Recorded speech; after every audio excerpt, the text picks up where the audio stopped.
एक बार भगवान श्री कृष्ण गैया चराते चराते जंगल में बहुत दूर चले गए।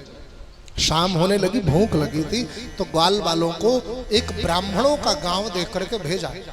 वो ब्राह्मण याज्ञिक थे, यज्ञ कर रहे थे, बोलते नहीं थे। यज्ञशाला में बैठने के बाद ब्राह्मण लोग ये सब भोजन मांगे, तो ब्राह्मणों ने क्रोध में इशारा किया कि भाग जाओ, नहीं मारेंगे तुमको। तो ये ग्वाल बाल लौट आए।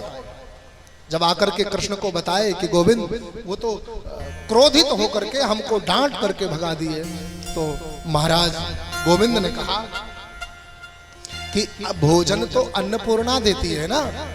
अन्नपूर्णा मतलब गृहिणियां, हर गृहस्थी में गृहिणी होती है। बिना गृहिणी के गृहस्थी नहीं, बिना पत्नी के परिवार नहीं है। तो जब घर के अंदर जाते माताओं से मांगते भोजन तो जरूर मिलता। अब वो याज्ञिक ब्राह्मण, वो यज्ञ करने वाले, यज्ञ पूजा पाठ करने वाले लोग हैं, मतलब जो यज्ञ करे, पूजा पाठ करे, उससे रसोई से क्या मतलब है? उसे तो भोजन चाहिए टाइम पर। तो ये ग्वाल बाल फिर से गए, तो माताओं ने भोजन बनाया और बना करके उन ग्वालों को वहीं खिलाया और खिलाकर भगवान के लिए भोजन ले आई। भगवान ने सबका स्वागत किया। भगवान को अपने हाथों से इन माताओं ने भोजन कराया। फिर जब भगवान ने भोजन कर लिया तो भगवान ने कहा अब आप सब अपने अपने घर जाओ। बोले अब नहीं जा सकते। बोले काहे को? बोले इसलिए नहीं जा सकते क्योंकि हम अपने घर पे अपने पति को बिना बताए आए हैं, पति से बिना पूछे उनके घर के बाहर कदम रखा है।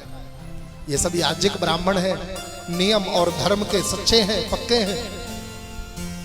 इनका वचन हमने तोड़ा है, इनकी भावना को ठेस पहुंचाया है हमने, इनसे बिना पूछे इनके घर के बाहर कदम रखा है हमने, इसलिए ये सब हमको क्षमा नहीं करेंगे और अब हमें अपने घर में प्रवेश नहीं करने देंगे। भगवान ने कहा जा पर कृपा राम कई होई, ता पर कृपा करे सब कोई, हमारी कृपा तुम पर है, तुम सब जाओ।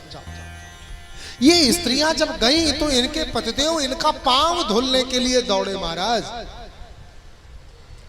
और जब पांव नहीं धुलाई स्त्रियों ने कहा महाराज हम तो नरक के भागी बनेंगे, नरक निवास मिलेगा हमको अगर आप सबने हमारा पांव स्पर्श भी कर लिया। आप सब इतने श्रेष्ठ, इतने श्रेष्ठ कुल में जन्म, इतना श्रेष्ठ कर्म करते हैं, इतने श्रेष्ठ विद्वान हैं। तो ये ब्राह्मण कहते हैं कि धिक जन्मनस्त्र विद्याम धिक बहु ज्ञानताम धिक कुलम धिक क्रियादाक्षम विमुखा ये तथोक्षजे। देवी आज हमें अपनी विद्या पर धिक्कार है, आज हमें अपने जन्म पर धिक्कार है, आज अपने कुल क्रिया और दाक्षता पर धिक्कार है। क्यों? क्योंकि जो विमुखा ये तथोक्षजे, जो भगवान से विमुख कर दे, ऐसा कुल, ऐसी विद्या, ऐसा ज्ञान, ऐसी श्रेष्ठता किसी काम का। भगवान से दूर कर दे मतलब भगवान के मित्र आए थे भोजन मांगने, हमने उनको डांट कर भगा दिया। हम ये भी नहीं समझ पाए कि जिस भगवान को पाने के लिए हम यज्ञ कर रहे हैं ये वही गोविंद है, ये वही नंद का लाला है। हम नहीं जान पाए, लेकिन आप सब तो अपने हाथों से उस भगवान को भोजन करा के आ रही हो, इसलिए आप सब तो पूजनीय हो देवी। महाराज इन स्त्रियों ने कहा प्रभु आप सब विद्वान हैं, आप सब ज्ञानी हैं, आप सब याज्ञिक हैं, अपने जप तप साधना के द्वारा परमात्मा को आप कभी भी प्राप्त कर लेंगे, परमात्मा की कृपा कभी भी प्राप्त कर लेंगे। पर परमात्मा ने आज जो हम पर कृपा की है ना, वो भी आप ही लोगों को श्रेय जाता है। मतलब बोले आप सब यज्ञ याज्ञिक नहीं होते, आप सब ब्राह्मण विद्वान सत्कर्मी नहीं होते और हम आपकी सेवा नहीं करते, तो आपके द्वारा किए गए पुण्यों का लाभ आपकी सेवा करने से हमको नहीं मिलता और वह पुण्य हमको नहीं मिलता, तो आज गोविंद हमें दर्शन नहीं देता। ये दर्शन जो गोविंद ने हमें दिया है इसमें भी आपके इन्हीं सत्कर्मों का श्रेय है प्रभु, इन्हीं सत्कर्मों का आधार है मेरे भगवान।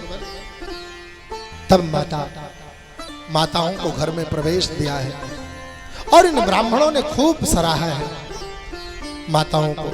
आगे बड़ी सुंदर